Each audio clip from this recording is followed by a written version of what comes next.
दोस्तों नमस्ते प्रणाम। तो मैं हूं आप लोगों की मिथिलेश मिश्रा। तो आशा करती हूं कि आप लोग जहां हैं वहां स्वस्थ रहिए, मस्त रहिए, अपने परिवार फैमिली में व्यस्त रहिए। तो दोस्तों मैं आप लोगों से ये पूछना चाहती हूं कि सबसे मुश्किल ज़िंदगी किसकी होती है? सबसे ज़्यादा मुश्किल किसकी ज़िंदगी होती है? आप लोग खुद बताइए। आप लोग कमेंट में भी बताना।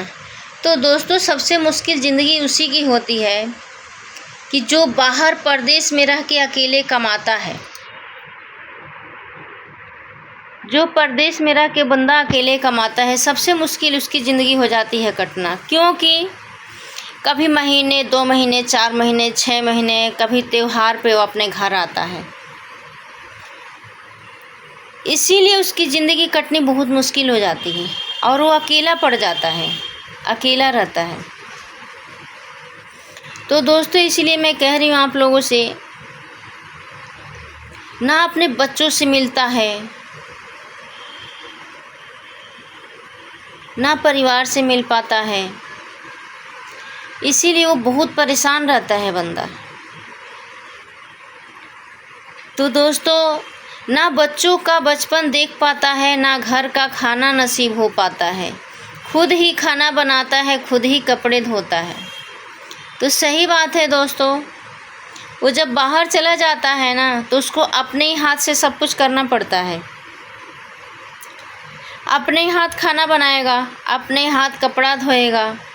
छोटे छोटे बच्चे होते हैं, बच्चों को भी नहीं देखता है कि हमारे बच्चे छोटे बचपन में कैसे खेले, कैसे पले, कैसे बड़े हुए। तो सबसे ज़िंदगी उनकी ख़राब होती है। आदमी कहता है ना कि अरे वो तो बाहर आता है, बहुत मौज में है, बहुत मस्ती में है, बहुत अच्छा है।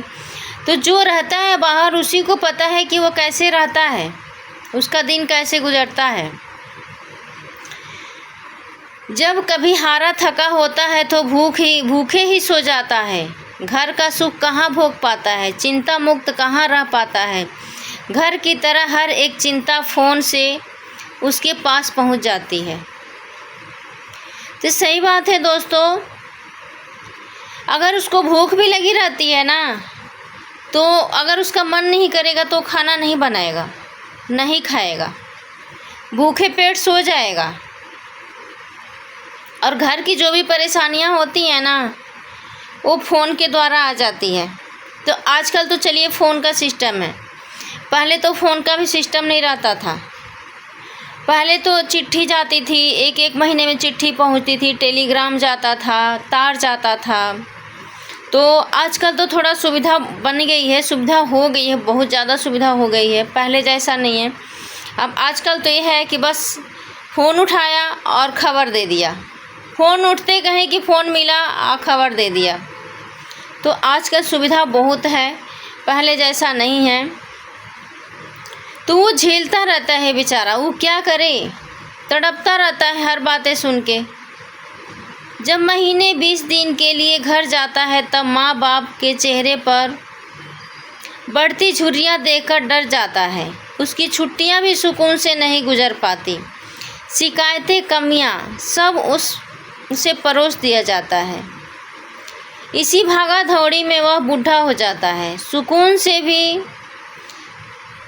कहाँ पाता है। और जिम्मेदारियों के बोझ तले एक जीवन बिना जिए ही ख़त्म हो जाता है। तो सही बात है दोस्तों, जब वह घर जाता है छुट्टी बिताने के लिए, उसके साथ क्या होता है, उधर देखो तो माँ बाप मुंह बना के बैठे हुए हैं, उधर देखो तो बीवी बच्चे मुंह बना के बैठे हुए हैं। वो बेचारा अगर छुट्टी भी बिताने के लिए जाता है ना, तो उसकी छुट्टी भी चैन से नहीं बीतती है। क्यों? वो बाहर आता है। जब बाहर से आता है तो उसके माँ बाप, उसके परिवार का, उसके बच्चों का शिकायतें लेके बैठ जाते हैं। और माँ बाप भी सोचते हैं कि मेरा बेटा मुझे कमा के नहीं देता है। वो तो बेटा को पता है कि बेटा कितना कमाता है और कैसे अपने परिवार का खर्चा चलाता है। तो जो छुट्टियाँ भी होती है ना, वो घर आता है 10-20 दिन के लिए, 15 दिन के लिए, 1 महीने के लिए। वो छुट्टियाँ भी उसकी कलेज से ही बीत जाती है।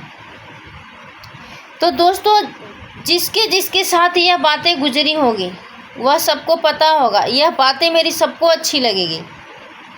ऐसा नहीं कि ये बातें मेरी अच्छी नहीं लगेगी आप लोगों को, क्योंकि शहर में हम रहते हैं, हमें पता है। लोग आते हैं, किराए पे रहते हैं, कितना मुश्किल से दिन कटता है।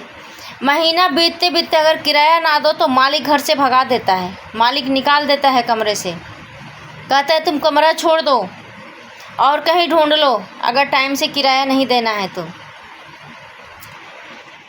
राशन आदमी उधारी खाता है, पूरा जब महीना बीत जाता है, जब पेमेंट मिलता है तो आदमी राशन को पैसा चुकाता है, राशन जो खाया रहता है उसका पैसा देने जाता है आदमी।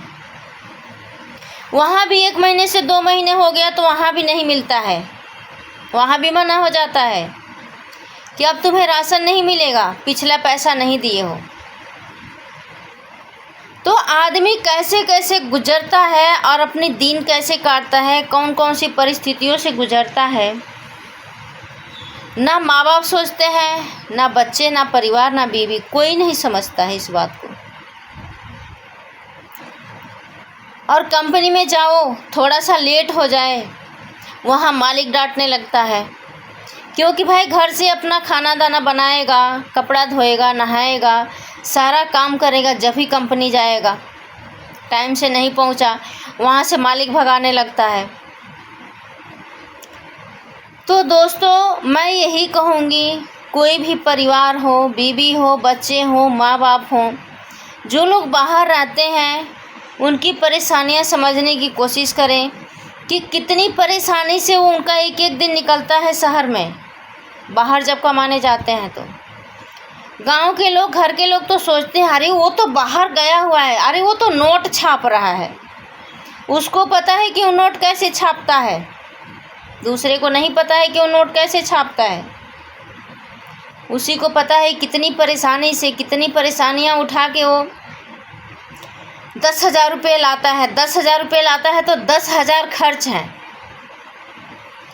10,000 से भी ज़्यादा खर्चा है, लेकिन लोगों को नहीं पता है। वो 10,000 पाता है तो लोग सोचते हैं अरे 10,000 पाता है, वो कितना खुश रहता है। वो तो खुश इसलिए रहता है ना कि वो आप लोगों को अपनी तकलीफ़ दिखाता नहीं है, अपना जो तकलीफ़ होता है अपने अंदर का अंदर ही रखता है, वो बाहर नहीं दिखाता है कहीं किसी से। तो दोस्तों, मैं इसीलिए कहती हूँ कि जो बाहर रहता है ना, उसी को पता है कि वो अपना दिन कैसे काटता है, कितनी परेशानियों से झेलता है वो।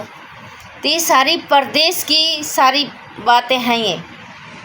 तो आप लोग ये मत समझना कि परदेश बहुत आसान है। परदेश में रहना, एक एक दिन बिताना बहुत मुश्किल है, और बिना परिवार के तो और परिवार भी साथ में रहे तभी भी। तो दोस्तों, हमारी यह 2-4 लाइनें जो भी अगर आप लोगों को अच्छी लगी होगी तो हमारे वीडियो को लाइक, शेयर करना, कमेंट करके बताना कि हमारी वीडियो आप लोगों को कैसी लगी, और इस परिस्थितियों से कौन कौन गुजरा है, क्योंकि हम तो बहुत गुजरे हैं, इन सब परिस्थितियों से, परेशानियों से बहुत गुजरे हैं, अभी भी गुजरते हुए आ रहे हैं, आगे पता नहीं क्या होगा, भगवान जाने। तो दोस्तों, राधे राधे, नमस्ते, प्रणाम। वीडियो अच्छी लगी तो शेयर करना, लाइक करना, कमेंट करना, फॉलो करना, कमेंट करके बताना ताकि मुझे भी अच्छा लगे और मैं ऐसी ही वीडियो आप लोगों के बना के आप लोग तक पहुंचाऊं। नमस्ते।